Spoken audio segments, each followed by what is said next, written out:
nations with determination and with ambition.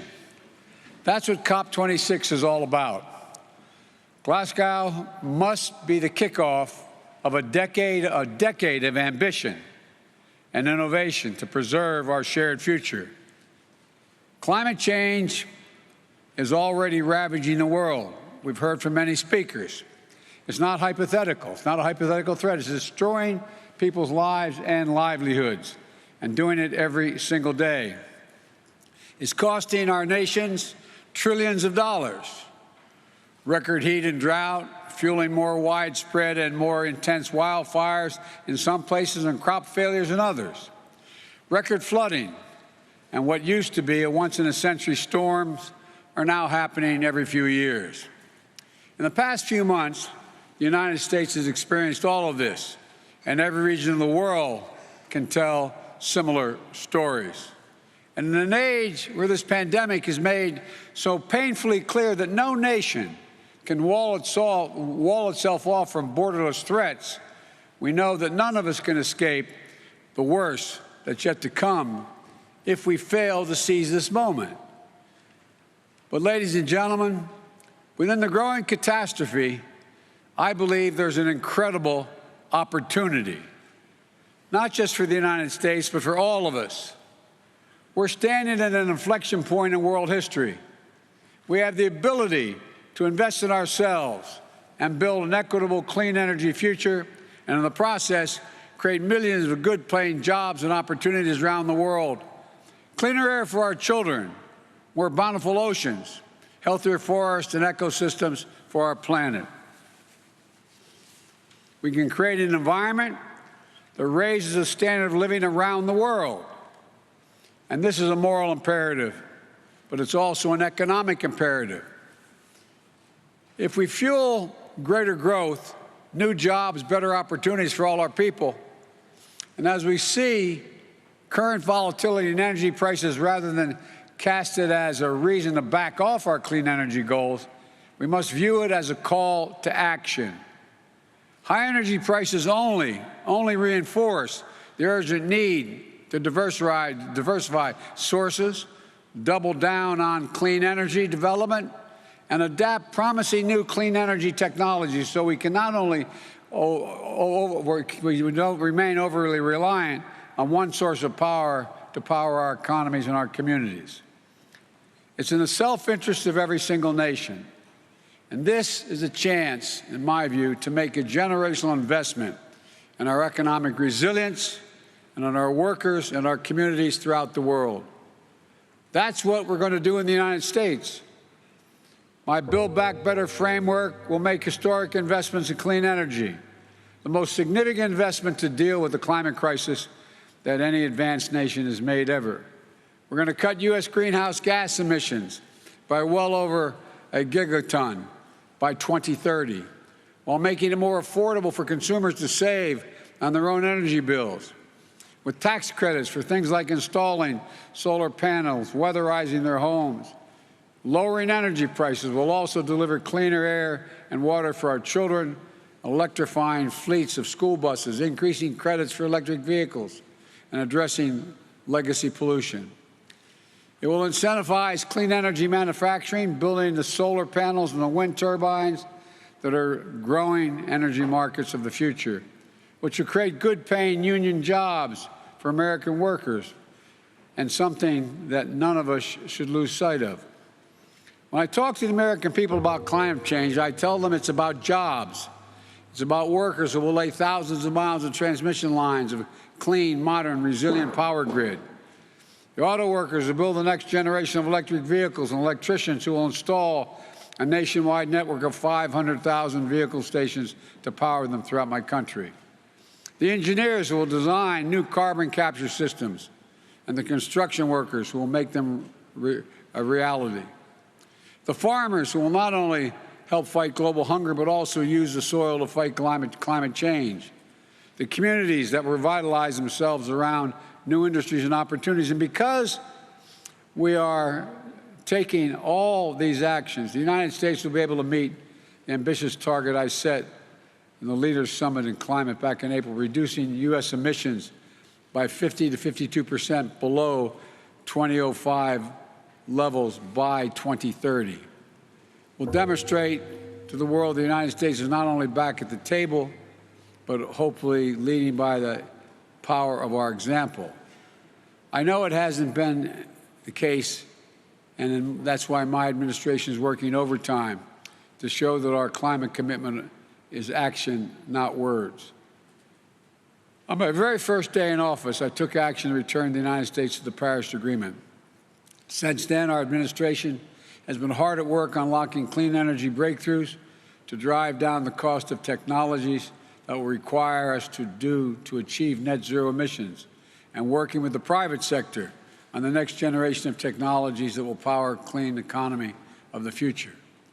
Over the next several days, the United States will be announcing new initiatives to demonstrate our commitment to providing innovative solutions across multiple sectors, from agriculture to oil and gas, to combating deforestation, to tackling hard and to abate industries.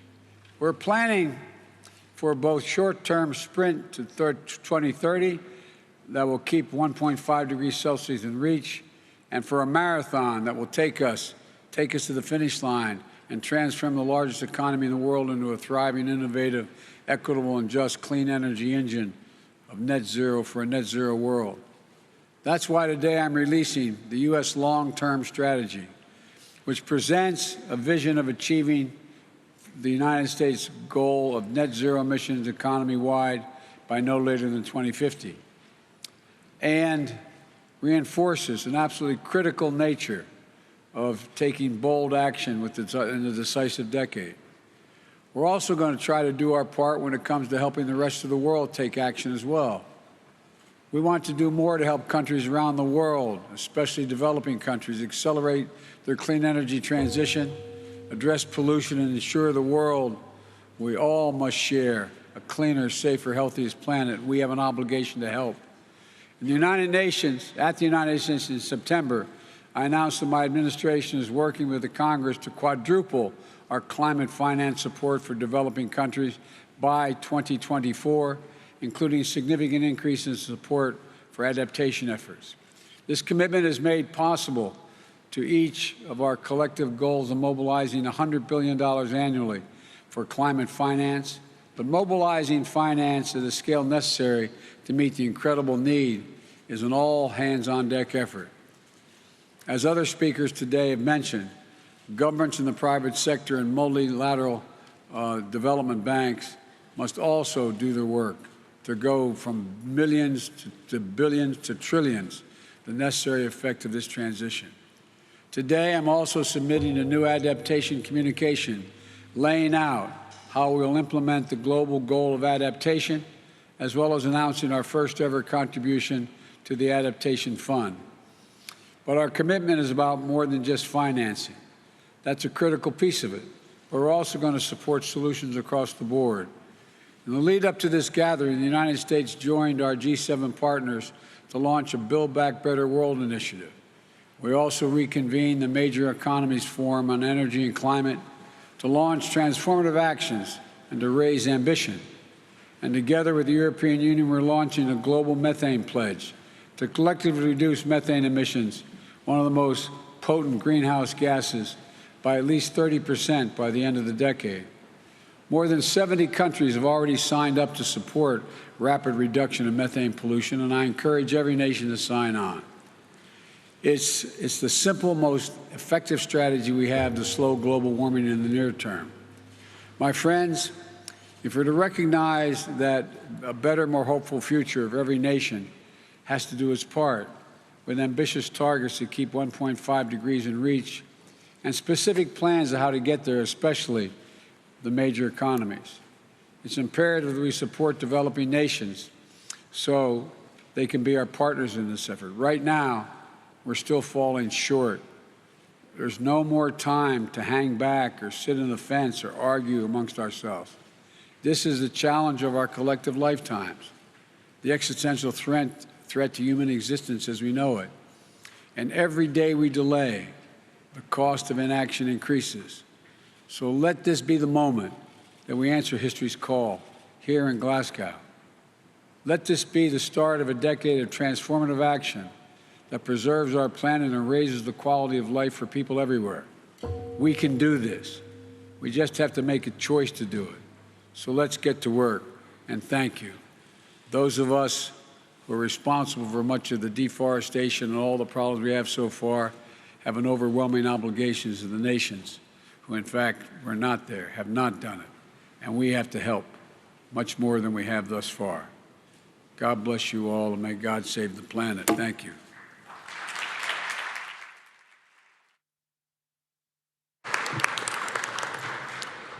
Thank you, Your Excellency. I'll now request COP Rapporteur Ahmed Rajabi to continue chairing this session.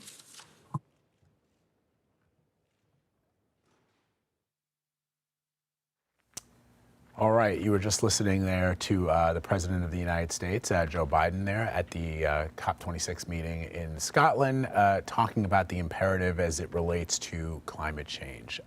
He went on to say, or he goes on to say that that fighting change is a moral and economic imperative, and that this is something that the U.S. is now back at the table, leading the charge. Anne-Marie, because you recall that it was former President Trump who removed the United States, for example, from the Paris Climate Accords, which President Biden vowed to return the United States to.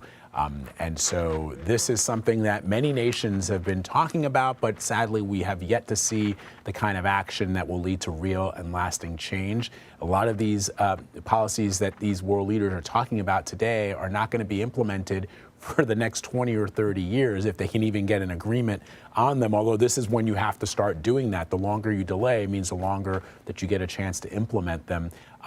But it is an imperative. We're at what people are calling the critical stage of this planet's health. And unless drastic measures are taken, we risk,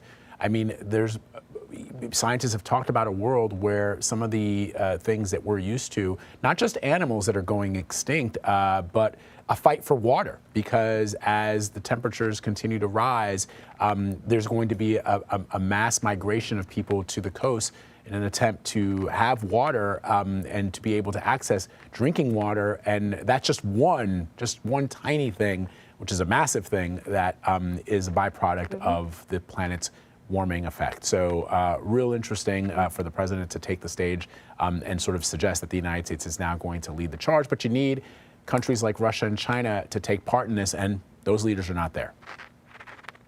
Yeah, and I think if there's a lesson also that the president is learning is that, world leaders can gather at these sort of summits and conferences and agree in principle or in theory as to what their countries will do moving forward. But then they all have to go back to their home countries, and they have to convince the other politicians that run those countries to sign on as well. And that's a challenge that the president knows all too well. And the challenge that he is dealing with in Congress is what's going to be happening in various parliaments and other bodies, governing bodies around the world. So, but this is a start. You got to start someplace, right, Vlad? So this is a start.